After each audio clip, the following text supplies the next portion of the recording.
PAs and some, so like I said, they're focusing more on him, and that's good. You know what I'm saying? His time is going to come. His sacks are going to come with when they start putting attention on other players. So, but he was the one guy in that game that ran and hit and played the way that all 11 should have played. Through 4 weeks, it seems like the D-line's done a pretty good job of pressuring the quarterback, but not necessarily getting there every time. Is there any concern for you about, or is there a need to get more big plays and sacks in the passing game? Well, we always want sacks. I think we have 10 right now. I don't know where that puts us, and so, but we are pressuring them, and we're putting a wave. I thought not necessarily this game, but the game before we had opportunity where we had a hand on the quarterback 3 different times and he got away. I think we'll have to just finish those type plays. But to answer your question, I mean, it's just we have the guys to do it. We just have to complete the play and make sure that it's rushing coverage at the back end is covering so those guys can get to their second rush. Yeah. Hey, Coach. Hey. Coach Quinn talked about fast starts, on the road and everything. Just talking about defense, what are some key things that you can emphasize in getting off to a faster start on defense? Oh, yeah, getting off on third down. That first third down would have been a huge play for us because, we got them to the situation. We got them to the the 3rd and 5 we talked about. That's the play we talked about that we were going to get. And so now when you make that play, and you get off the field and you get the ball to the offense, the first plays are 3 and out. That's the energy that creates throughout the stadium. But when you get up and explosive, now you're giving them energy to go. And so we can't allow them. We can't be good on first down, second down, and get the third down in that situation and know what's coming and allow explosive. And that's where we drain ourselves and get the other team energy. And talking to some of the players, they said that they have to stay on their keys. What are some of the little things that are so important in moving this defense forward? Well, that goes back to, like I said, the pre and post snap communication and the no tapes. Okay, so I went back and I showed them the first 4 plays of the Giants game. Okay, and you had Kinlaw's tackle, you had Payne coming out on the screen. Then the 4th play was they ran fast motion. And you saw Mikey communicating before the snap. You saw Will on the backside communicating and coming out. So pre-snap communication provides great post-snap play, and we didn't have enough of that here.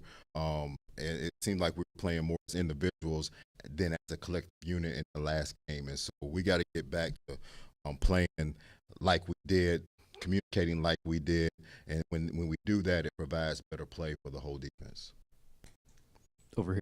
Yes. I wanted to ask about the play where Bobby was, trailing in coverage on Bijan, kind of got caught up in a bunch or whatever, yeah. Whatever you want to call it. Mm-hmm.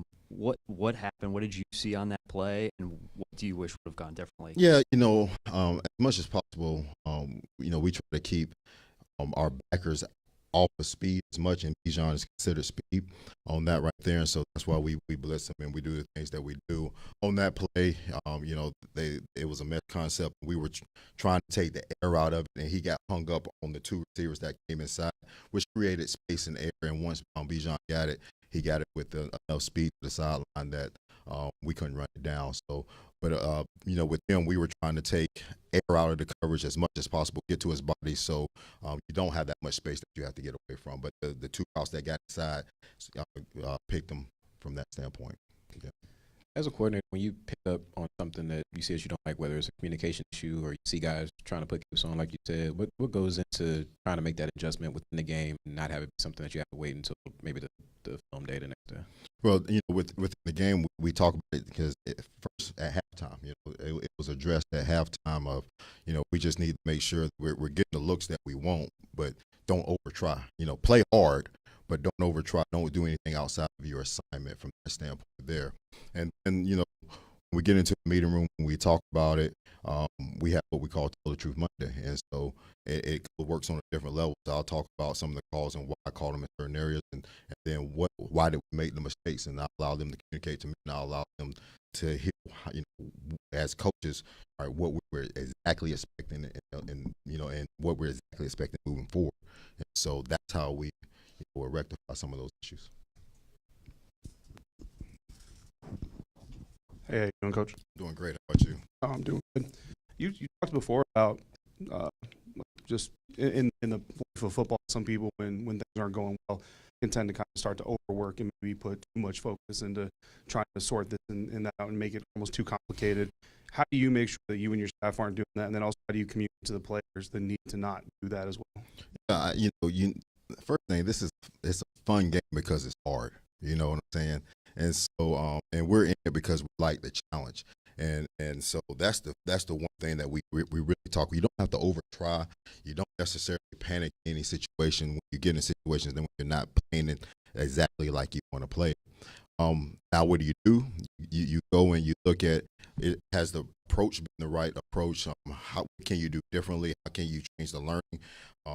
When you're not getting the results that you want, we're not going to just necessarily keep on doing the same thing, but we're going to look at every possible way of teaching the men, training the men, and then getting on the field and getting it done from that standpoint. But in this society, how things are now, and the guys, especially these guys that grew up different than when we grew up, they're in the social media. They read everything that everybody writes. It weighs on them. You know, when you're, my age, 47, or when you didn't grow up in that environment, I don't look. So whatever people are saying about me, that's cool. I don't care because I don't see it.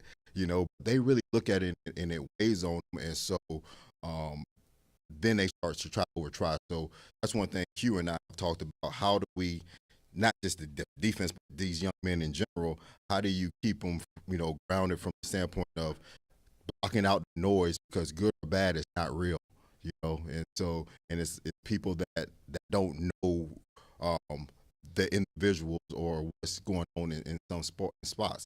And so that's what we got to do is block out the noise and go play well. I've told players before, if you want people to say positive things, play positive. If I want to have people say positive things about me, I need to put a positive product out on the field. So hopefully that answers your question from that standpoint.